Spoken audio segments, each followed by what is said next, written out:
Hey there, you looking kinda cute. Please consider subscribing and check out our Patreon for more. Enjoy the video. Tommy noticed that two men were taking down a piece of the wall between the two stores. He thought about how they would look in dresses. He couldn't help but laugh when he thought about seeing those two in dresses. He stayed away from them just to be safe. After the register check and bank bag were done on Saturday night, Marjorie said that they had just had the best week of their lives. She told them that they would be celebrating at the best steakhouse in town. Sarah and Tommy were inspired by her, and soon they were partying. As they ate, Marjorie asked Tommy what interesting things he had seen in the catalogs. He told the women that he would be adding more swimsuits and evening dresses to the store. He said that he would like to set up an area where only bras and foundations would be sold. He said that a few people had asked about waist trimmers and bust boosters. Marjorie said that the swimsuit edition could go in the old part of the store because some of the items were moving to the new part. Everyone thought that was a good idea. Marjorie told Tommy to order any swimsuits he thought would sell. Marjorie said that their foundations weren't selling very well, but she would trust his opinion. He knew that they could grow the business in that area, and he had ideas that might work. He told Marjorie that they were going on a week-long trip the next day. He told her that they were going to a resort where they had stayed before. He said that he was excited to go fishing again. Marjorie told them to enjoy their vacation because they had worked hard and deserved it. They stopped on the way home so he could get his fishing license.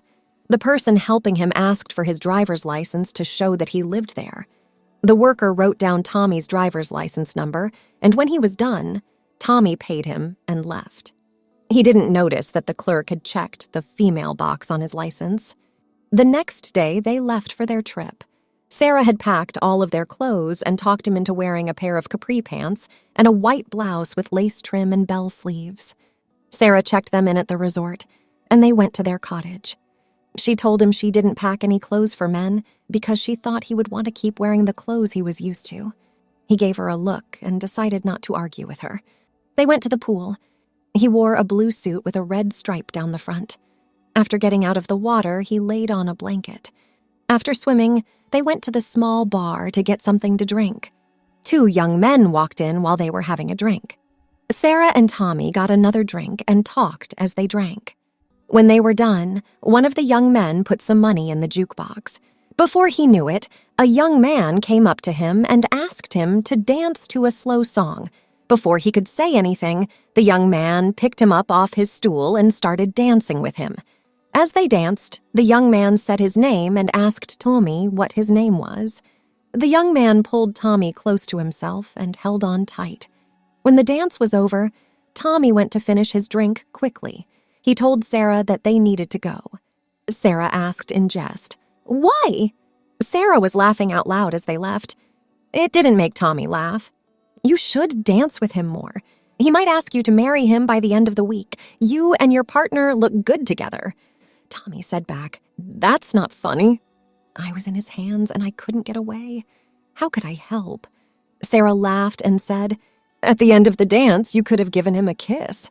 When they got to their cottage, they decided to go to a small restaurant a few miles down the road. As they ate, the young man who was their waiter kept an eye on them to make sure they had everything they needed. They gave him a very nice tip. When they got back to their cabin, they played Scrabble until it was time for bed. When they finally fell asleep, they slept deeply. The next day, they went to a park with rides and games. They were really happy to be with and love each other.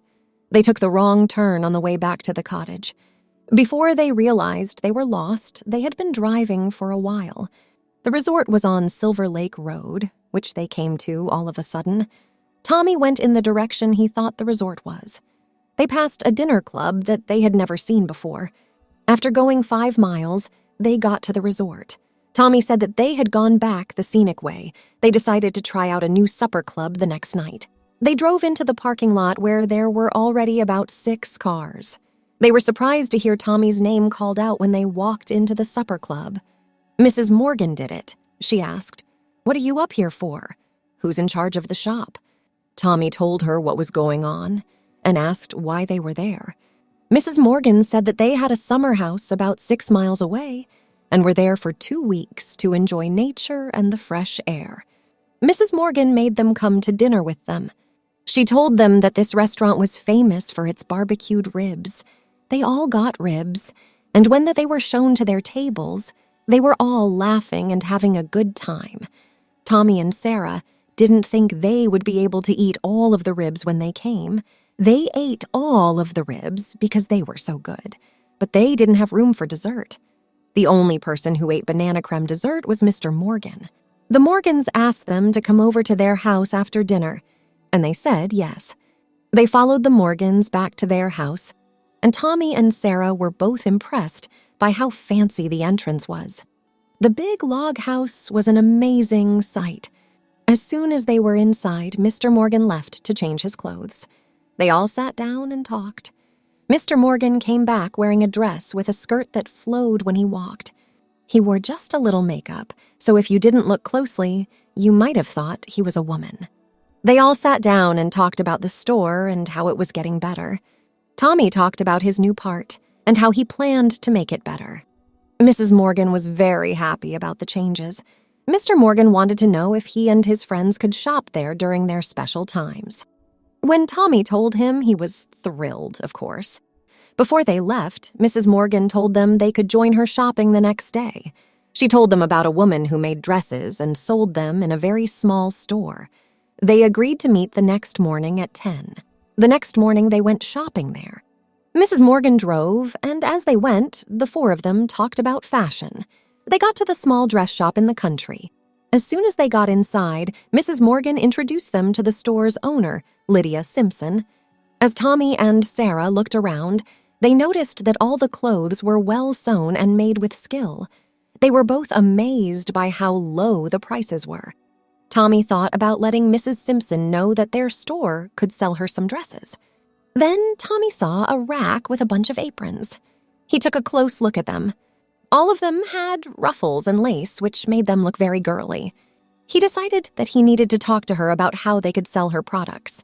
He went up to Mrs. Simpson and asked, "Do you have a minute?" She said, "Of course." And he said, "We run a store for women's clothes, and from what I've seen here, I think we can sell just about anything. Do you think we can come up with a way to sell your products?"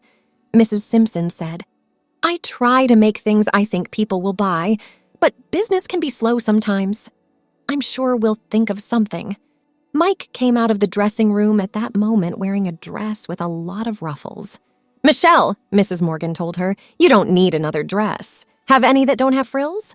Oh, I suppose you deserve a new dress. Just do it. We'll buy it." He left, smiling. Tommy chose a cute sundress and a full bib and skirt apron. He wanted Marjorie to see how well made everything was. He thought about how nice he would look in the sundress. By the time they left, lunchtime had come. Mrs. Morgan took them to lunch at a small family restaurant. She told them they had to go to a souvenir shop after lunch. After they were done, they went to the gift shop. Tommy liked a pair of long earrings that hung down and a t-shirt with a mermaid on it that he found there. They went to a store across the street that sold moccasins. Tommy got a pair of white ones with beads around the edges. Tommy was excited about the new dress contact as they went back to the Morgans' house. He was sure that he could sell any of the dresses Mrs. Simpson would send. He was happy with how the day had turned out. They were both tired when they got back to the cottage. Tommy was so excited about the new dresses that were coming in that he couldn't hold it in. Sarah was happy for him and noticed how excited he was. She felt glad for him. That night, he sat on the porch and looked out at the lake. He chose to go out fishing. He was fishing while he thought. He thought about how he was a man dressed as a woman. He asked himself once more if it was the right thing to do. He thought about how Sarah was handling it and how their relationship was better than it had ever been. He thought about how nice it felt to be wearing the dress he was in. He knew he liked how dresses made him feel. He knew he had to talk to Sarah about it, but he was afraid of what might happen. He had a good bite, so he set the hook. When he got the fish into the boat, he could see that it was a big walleye. He knew it would be enough for him and Sarah to eat. He pulled up the anchor and started heading for land. He cleaned it and put it in a package, then showed it to Sarah. He told her that tomorrow was lunch. He made them each a glass of lemonade and then joined Sarah at the table. He said, "I thought a lot while I was fishing. I want your opinion about something." Sarah knew him well enough to know that this would be a very serious conversation. She knew that he was upset about something, but she didn't know what. She said to keep going. He asked, "I'm not sure what you'd think if I kept wearing dresses.